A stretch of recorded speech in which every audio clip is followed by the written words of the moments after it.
Like a minute ago, I went over the first Rush Hour movie, and I have to say, it was an American classic. Unfortunately, the same can't be said for any of its sequels. I took it to like last month for me to finally watch them for the first time in my life, and maybe I'm just missing something, but these movies are like hot diarrhea compared to the first one. Also, I feel like now would be a good time to mention that I have a Discord. I mean, I'm almost never actually on it, but the guys who made it felt like it could use some extra attention from you guys. So go check it out. Link will be in the description and pinned comments. And now I'm about to go over the other Rush Hour movies, so if you haven't watched them, then feel free not to. It starts out with some woman leaving the scene of an explosion, cause I guess she's one of the ops for the film. Also, our heroes are back at it again, cause now they're best buddies in the East, on their way to score some pussy. I mean, at least Chris Tucker is. Jackie Chan is just drinking him along so he can continue working, which makes no sense because there's literally no reason for him to be here, but whatever. Chris tries to talk to some girls, but they just laugh and metaphorically spit in his face, while Jackie watches him make a fool of himself because he's an L-mans. Then Jackie gets a call from his boss that the place we just saw get bombed actually had 2 Americans get packed up, so he has to investigate it, but he doesn't want to upset Chris, so he tells them they're going to hit the club to get lit. When they get there, 12 suspects the guy behind this may be someone that Jackie knows, called Richard Tan. So Jackie and Chris are looking for him in the club, but mostly Jackie because, you know, Chris doesn't know it's a mission, and while there, Chris is acting like a replacement for Michael. I mean, they're both black, aren't they? Like, what's the difference? But anyway, after enough time wasting, there's a chase outside, which ends with them looking dumb. Then they end up getting pressed and left hanging in the city, and now Chris is particularly in his feelings because he wants a vacation. So Jackie tells him about the terrorist attack, and they decide to look for their op in some massage parlor. Then Chris tries his hardest to confirm as many stereotypes as he can, and starts foaming at the mouth at the thought of being with the hoes. When they get upstairs, Jackie notices Richard and attempts to make a deal with him. Of course, once again, Chris mistakes being the comic relief with being the main antagonist, and does the most to get everyone's attention, while already in a hostile land. So they get handled by Richard's men, but because they're basically superheroes, they manage to beat them all back, but then they get dropped on the curb like some bums, and have to travel across town in their bare asses.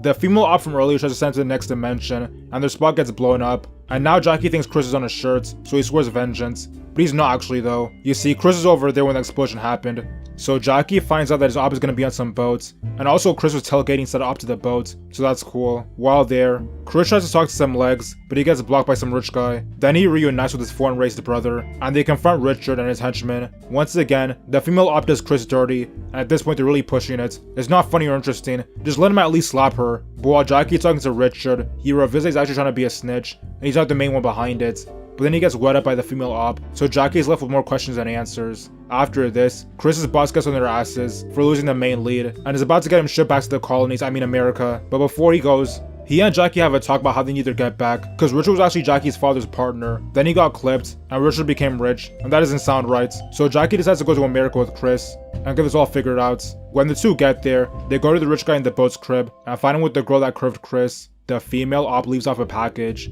that they think is gonna be another terrorist attack, and do the most to get out of sight. But then they stumble around like some normies, and when they actually get the package, it's not a bomb, and that woman's actually an agent. So she tells them that she's actually undercover, and now they're part of the mission, so they should go investigate something that doesn't matter. The point is, she was trying to get them to fuck off, cause she didn't think they were up to it. There were a bunch of counterfeit bills, and they went to investigate it by going to some guy that Chris knows. And after some initial unneeded hostilities, the guy tells them who he got his fake money from. So Jackie and Chris chase the fraud, then get caught by the ops, and the agent can't do much to help them, cause you know, she's undercover and everything. So they end up being tied up in a truck, getting ready to get done in the dirtiest way possible. But don't worry, they escape, and go to the casino that the rich guy owns. While there, they split up, and Jackie meets up with the ops, and throws hands with the female one, who ends up putting a bomb in his mouth. Also, it turns out that Richard isn't a pack, he just fakes being one, cause he felt like it, I guess, whatever. Richard tells him that he could have been living the dream, but instead chose to be a snitch-ass square like his father. Then the agent finally does something, and niggas start throwing hands, and it breaks into the whole casino, so the NPCs leave,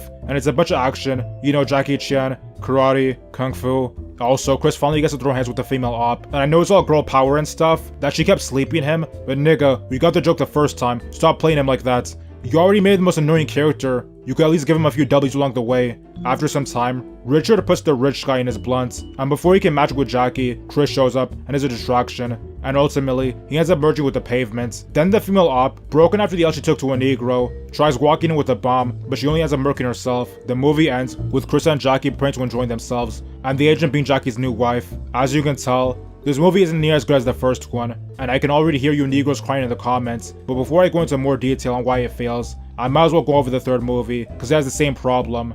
So now we're in the future, and Chris is 12, but he's been demoted to foot soldier and harasses 2 girls, while Jackie's trying to keep his nigga, the ambassador from the first movie, safe. Also, Chris and Jackie are beefing over what Chris apparently did to the agents during the time skip. Anyway, when the ambassador is giving a speech, Tony Montana, some guy, actually does his job as a criminal and shoots him. Then Jackie guts in his ass and chases him throughout the city. So Chris joins in on the fun, and he sees Jackie confront the shooter, and it turns out to be someone he knows, so he lets him go. The main characters go to the hospital, and it turns out the ambassador's daughter, that girl from the first movie, is now grown up, and they have to do a mission to the martial arts school to get info about the Chinese cartel.